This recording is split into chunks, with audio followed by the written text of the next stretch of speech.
కి స్వాగతం. పద్య కళా పరిషత్ ఆధ్వర్యంలో బ్రహ్మశ్రీ పోలూరి హనుమ జ్ఞానానికి రామశర్మ శత జయంతి ఉత్సవాలు పురస్కరించుకుని ఆదివారం నెల్లూరులోని టౌన్ హాల్ పురమందిరంలో 9వ సమావేశం ఘనంగా నిర్వహించారు. బ్రహ్మశ్రీ పోలూరి హనుమ జ్ఞానానికి రామశర్మ రచించిన గ్రంథాన్ని రామాయణ తరంగిణి గురించి పోలవరపు లక్ష్మీ నరసింహారావు వివరించారు. శ్రీరాముని షోడశగుణములు వేద సంహితత్వము గురించి అద్భుతంగా వివరించారు. ఈ కార్యక్రమంలో మెట్ట రామచంద్ర ప్రసాదు, పద్య కళా పరిషత్ కోశాధికారి నలుబోలు బలరామనాయుడు, పద్య కళా పరిషత్ నిర్వాహకులు వేదం వెంకట రాధాకృష్ణ పాల్గొన్నారు. ఈ పుస్తకం చదివితే రామాయణంతో పాటు రామాయణం మీద సంస్కృత గ్రంథాలు ఏం చెప్పినాయని కూడా గురువు గారు దీంట్లో చెప్పడం జరిగింది. దీంట్లో ఏం చెప్తారంటే మహాభారతంలో ఏంటంటే చాలా చక్కగా, అంటే ఎవడు ఈ వాల్మీకి గారు వేసిన ప్రశ్నకి ఎవరు వీళ్ళలో గొప్పవాడంటే రాజులు చెప్పినవాడు రాముడని. రాముడని ఎందుకు చెప్పాడంటే దీనికి గురుదేవో మహేశ్వర గురు సాక్షాత్ పరం బ్రహ్మ తస్మై శ్రీ గురవే నమః. అఖండ మండలాకారం వ్యాప్తం ఏన చరాచరం తత్పదం దర్శితం ఏన తస్మై శ్రీ గురవే నమః.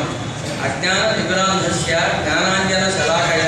అయితే దీంట్లో నాలుగు గురించి మరికొంచెం చెప్పారు. అది ఎక్కడ వీటిలో లేదు, దీని విశ్లేషణ చాంద్రాయణాది మృతములకు హనుమజ్ఞానికి శర్మ గారి శత జయంతి కార్యక్రమంలో భాగంగా 9వ మాసం ఈరోజు వారు రాసినటువంటి శ్రీ రామాయణ తరంగిణి అనేటటువంటి గ్రంథం మీద విశ్లేషించడం జరిగింది. నా పేరు పోలవరపు లక్ష్మీ నరసింహారావు, విశ్రాంత సీనియర్ లెక్చరర్. నేను ఈ గ్రంథాన్ని సోదాహరణంగా వివరించారు. ఈ కార్యక్రమాన్ని పద్య కళా పరిషత్ వాళ్ళు నిర్వహించారు. రాధాకృష్ణమూర్తి గారు, వారి శిష్యులైనటువంటి అందరూ కూడా ఈ కార్యక్రమంలో భాగస్వామ్యం చెందారు. ఈ విధంగా వారి యొక్క శత జయంతి సందర్భంగా ప్రతి నెల ఈ కార్యక్రమం చేస్తూ ఈరోజు 9వ నెల, ఇంకా 10, 11, 12 3 కార్యక్రమాలు ఉన్నాయి. ఇటువంటి కార్యక్రమాలన్నీ చేస్తున్నందుకు పద్య కళా పరిషత్ వారికి, శిష్య బృందానికి అందరికీ ధన్యవాదాలు. ఈరోజు గురుపౌర్ణమి సందర్భంగా ఇటువంటి కార్యక్రమం చేపట్టడం చాలా సంతోషం. కీర్తిశేషులు బ్రహ్మశ్రీ పోలూరి హనుమజ్ఞానికి శర్మ గారు మాకు కూడా గురువులు, వారి విద్యార్థులు మేము. ధన్యవాదాలు. స్వస్తి. హనుమజ్ఞానికి రామశర్మ గారు మా గురువు గారు. ఆ గురువు గారు 1924లో జన్మించారు. వారికి 100 సంవత్సరములు పూర్తయినటువంటి సందర్భంలో శిష్యులందరూ కూడా సంకల్పించి ఈ సంవత్సర కాలం పాటు ప్రతి నెల ఒక సమావేశము, గురువు గారి పుస్తకాలు గ్రంథాలు రచించున్నారు. వాటి మీద ఒక్కొక్క సమావేశంలో ఒక్కొక్క గ్రంథం మీద విశ్లేషించి వారికి ఉపన్యాసాలు ఇప్పిస్తూ వస్తూ ఉన్నాము. ఇదంతా కూడా పద్య కళా పరిషత్తు వారు మాకు పూర్తి సౌజన్యంతో నడుపుతున్నాం.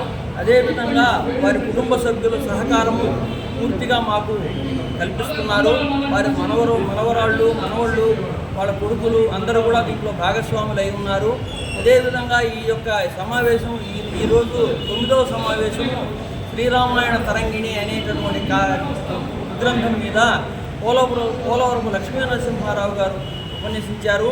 వారు దాంట్లో రాముని కళ్యాణ గుణములు, రాముని యొక్క విశేషమైనటువంటి ధర్మ ప్రవృత్తి అంతా కూడా వివరించి చక్కగా తెలియజేయడం జరిగింది. పోలవరపు లక్ష్మీ నరసింహారావు గారు కూడా గురువు గారికి శిష్యులే.